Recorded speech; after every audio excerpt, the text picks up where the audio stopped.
Hello नमस्कार जय जगन्नाथ। चलतु आज बनैबा परिवा तरकारी। प्रथमे जो सब परिवा आपणक पाखरे एभेलेबल अच्छी समस्त परिवा को छोट छोट करी काटी नियंतु।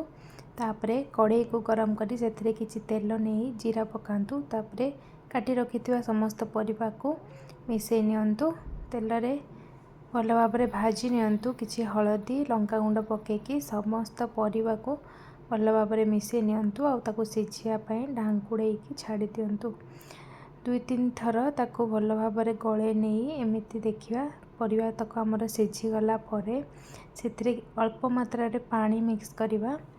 पानी मिक्स करिके ताको पुणी भल भाबरे सिझिया पई दबा।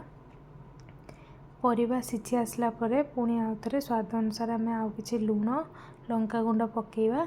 तापरे परिवा पई छुंक प्रस्तुत करिबा। तेल टिके नेकी सेथिरे फुटुण नहले आपनक पाखरे जदि सुम्रा थिबो सुम्रा सुखिला लंका पकेकी समस्त सिझा परिवा को ढाली नबा। ताको भल भाबरे गुळे नेकी सेथिरे धनिया पत्र आउ धनिया गुंड पके नबा। तरकारी हमर रेडी हो गला।